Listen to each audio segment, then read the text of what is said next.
Halo teman-teman, Mat ketemu lagi sama aku. Kayaknya 5 hari ya, udah nggak ngupload kayak gitu, nggak ngupload bacaan. Kemarin agak sibuk dan juga suaranya terlalu serak, jadi nggak bisa kayak mau blue kayak gitu.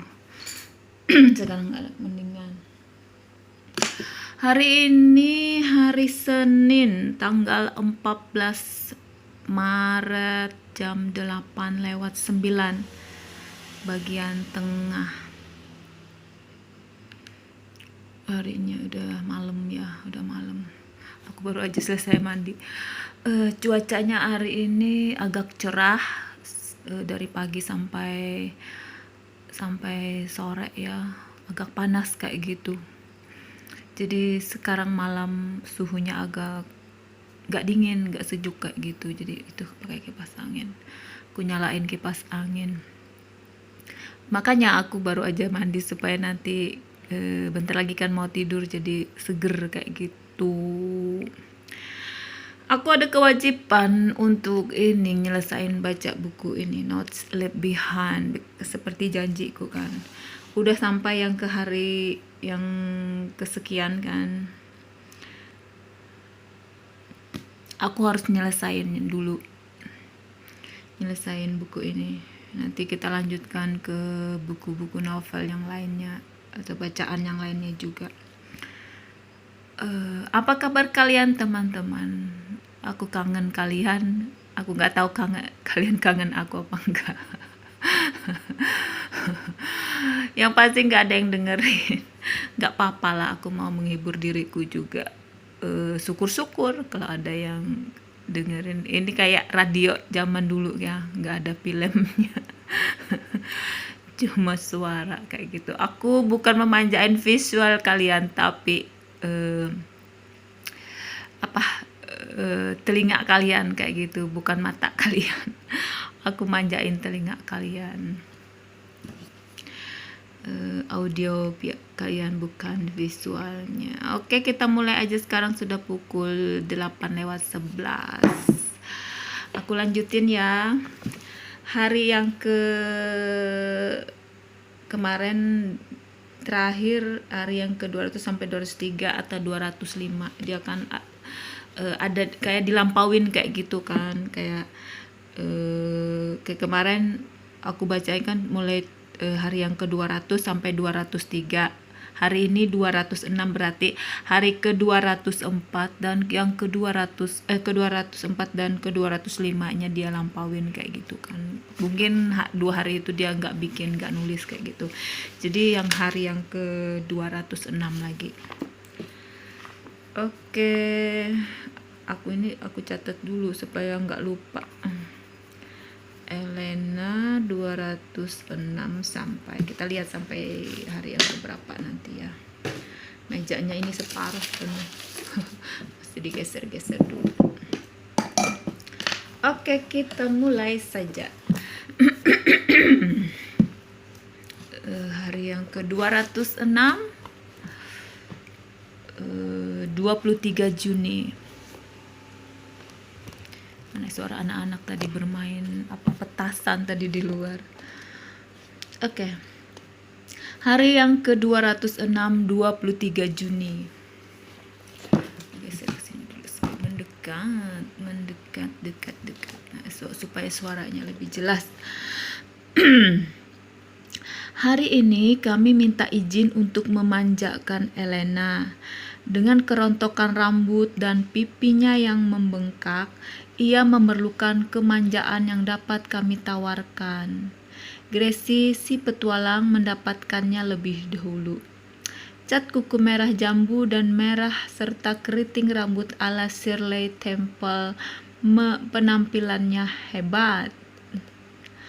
Jika kau mengenal Gracie, ia tampil jauh berbeda dari yang kau duga.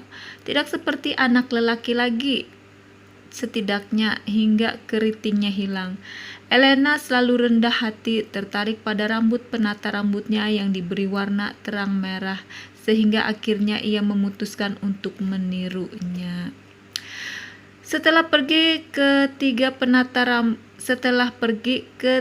penata rambut untuk membuat keriting, kepang, dan sanggul sarang lebah, ia memerlukan sesuatu yang berbeda, sesuatu yang sangat mengejutkan. Ia sangat menyukai warna merah, benar-benar merah, pewarna permanen merah.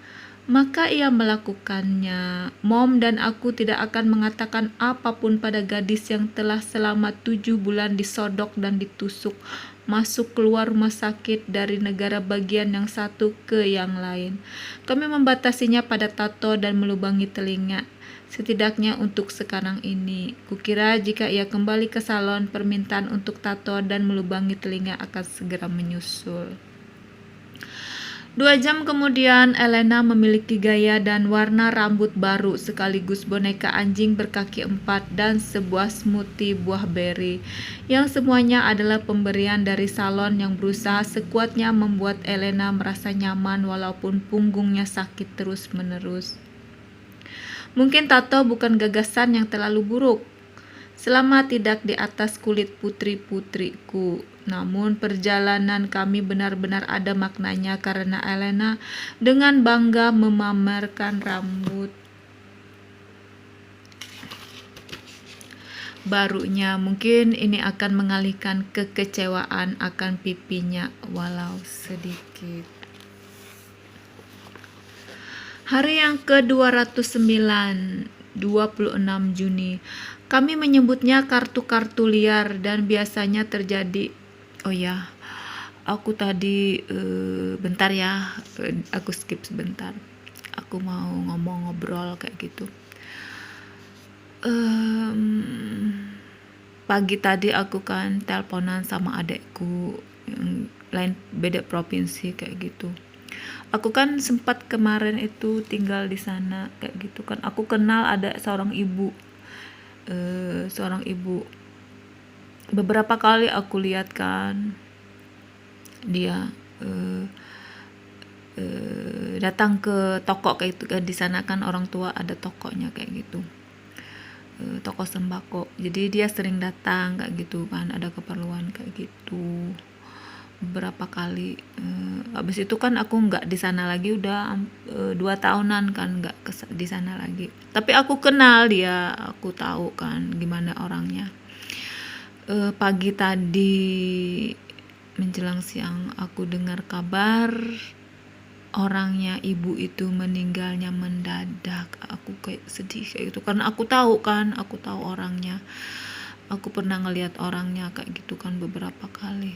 Aku sedih sih dengernya, kayak mendadak sih katanya, denger sih kayak sakit kepala kayak gitu langsung. Dia itu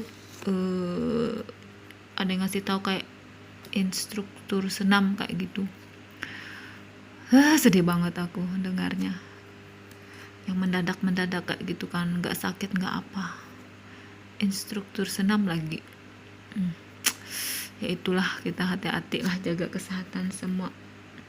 Mungkin apa ya itu, jantung kah atau pecah pembuluh darah tinggi, nggak tahu ya, kurang ngerti juga apa penyebab yang sebenarnya. Tapi yang pasti aku ikut sedih kayak gitu, sedih banget.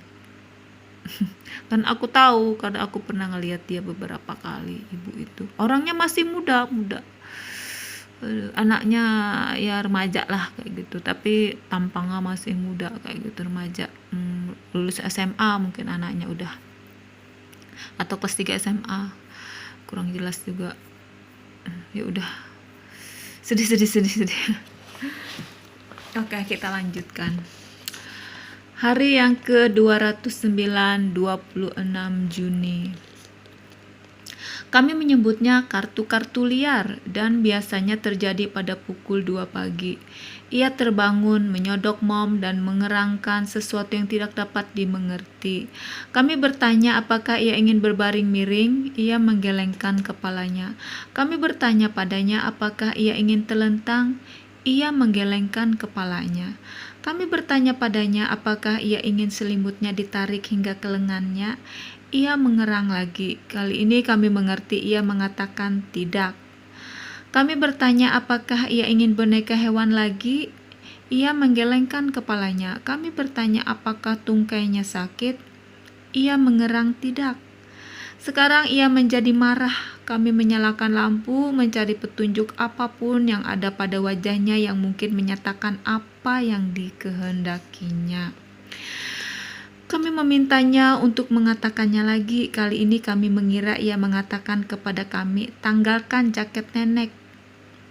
Kami tahu bukan itu maksudnya, tetapi kami tidak berani mengatakannya karena khawatir ia akan marah dan akan mulailah kemarahan dan nafas tersengal-sengal. Waktunya membangunkan seluruh penghuni rumah.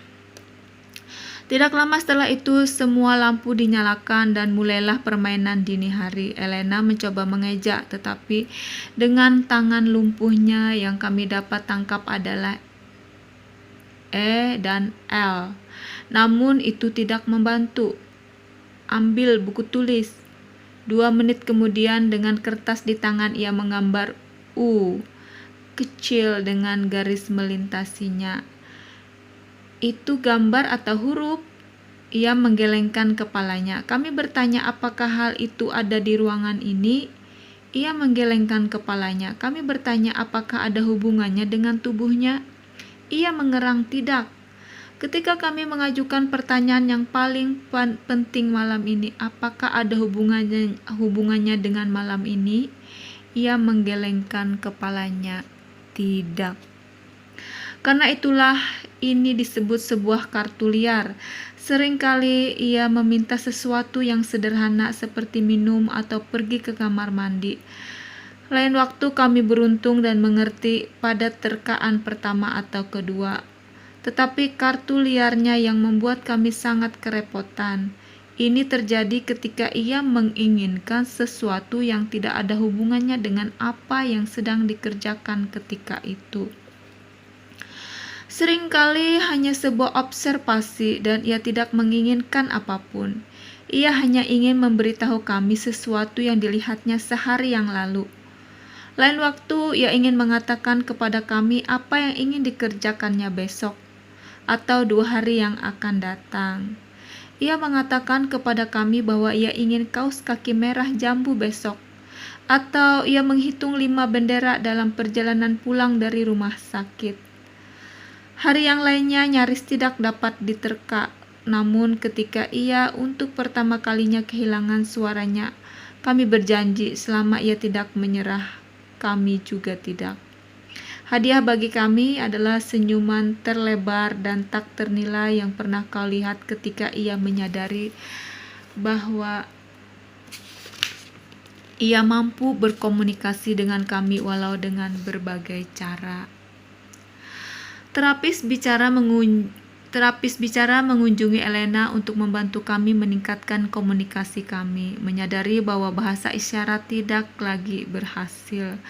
Kami beralih ke buku gambar simbol dan kata untuk membantu. Maka hari ini kami memotret nyaris segala hal di rumah yang mungkin ia inginkan. Kami memotret boneka-boneka hewannya, kursinya, bantalnya, dan bahkan es krimnya. Lalu kami memotretnya di atas tempat tidur, berbaring miring, terbaring, dan dengan selimut menutupi seluruh tubuhnya. Kelompok gambar terakhir akan berdiri dari bagian-bagian terpisah dan akan dibukukan dengan judul Malam.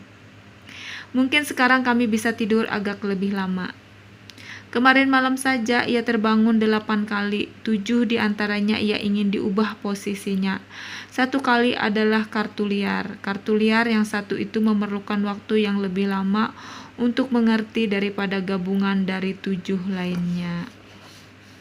Jika kau ingin tahu, menerka kartu liar itu membutuhkan 30 menit. Ternyata kartu liar terdahulu itu adalah Elena ingin mengatakan bahwa ketika Gracie memberi makan ikan, ia lupa menutup tempat makanan ikan itu kembali. Jangan bertanya bagaimana kami bisa menerkanya.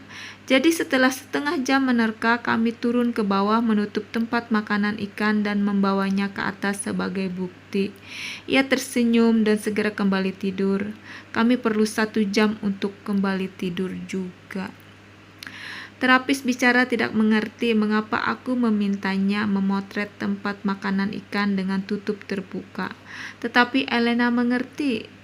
Kami menempatkan foto itu pada bagian malam. Kukira nanti kami juga harus memiliki bagian kartu liar.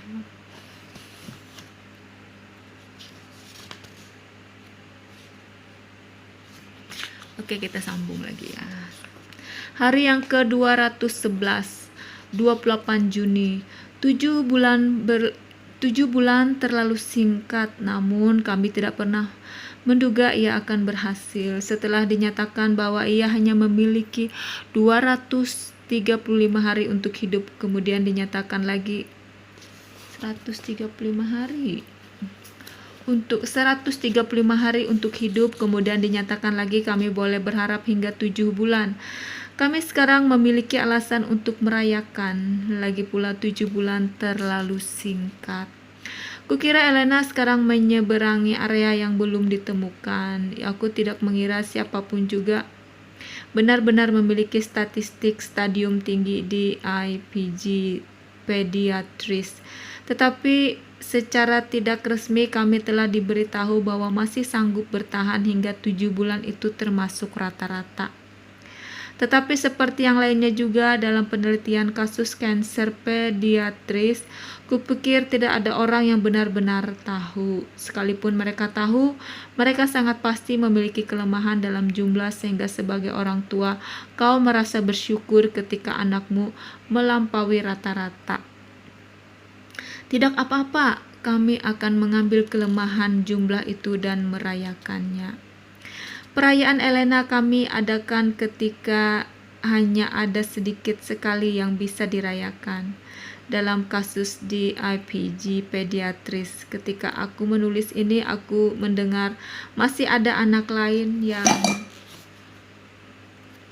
ada gelas lain yang meninggal dunia karena penyakit ini. Kanker itu menyerang lagi, sementara aku bahagia karena Elena. Aku harus sadar jika ia melampaui rata-rata.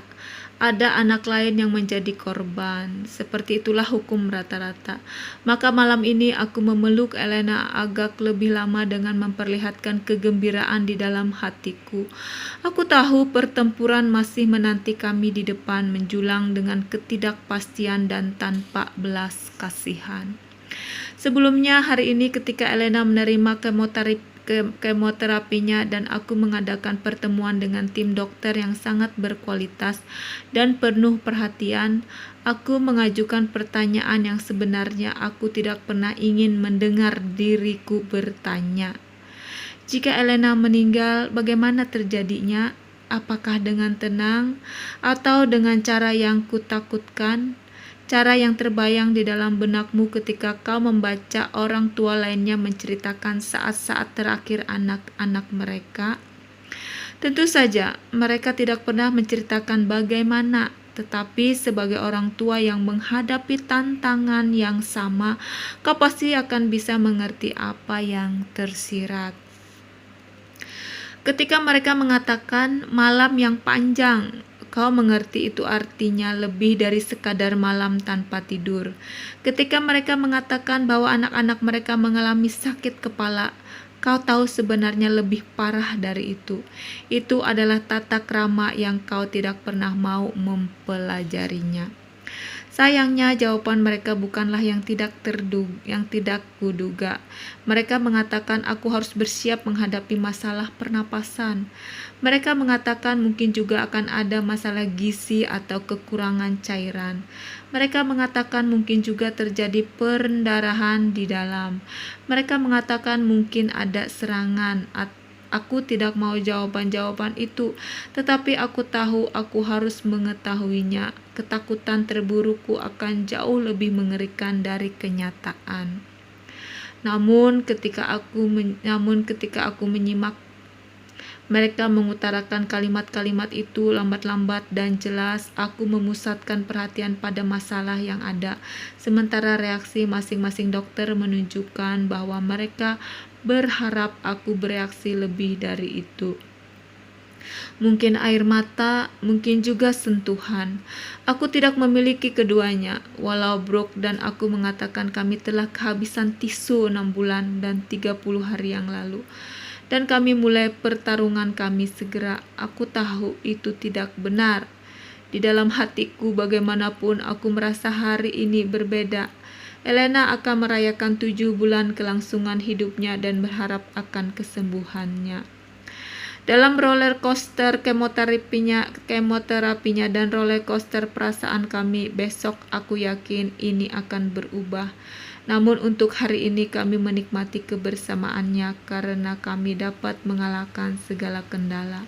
Aku hanya berharap aku dapat membagikan ini kepada orang tua dengan anak-anak penderita di DIPG lainnya. Oke, kayaknya sampai ini aja. Berarti sampai hari yang ke 211.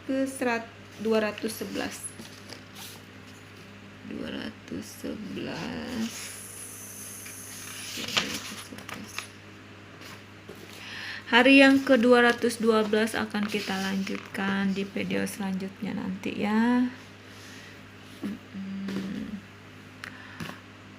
Mau ngucap selamat malam ya? Enggak ya, aku mau ngerekam yang lain kayaknya. Atau besok aja ya? Udah aja ya, udah malam, udah jam 8 lewat 30, udah jam setengah 9 malam. Aku mau istirahat, aku mau upload ini dulu dan istirahat juga supaya segar besoknya bangunnya. Oke, selamat malam teman-teman, selamat beristirahat, mimpi yang indah. Bagi yang mau makan malam terlambat ya. Mungkin di bagian barat kan masih jam 7, setengah 8 kayak gitu kan. Waktunya makan. Ya silahkan makan. Nikmati, enjoy your time with your family like that. Aku cinta kalian, aku sayang kalian, jaga kesehatan kayak gitu ya teman-teman. Love you. Bye bye. Good night. Have a nice day. Have a nice dream, I mean. Okay, take care. Bye bye.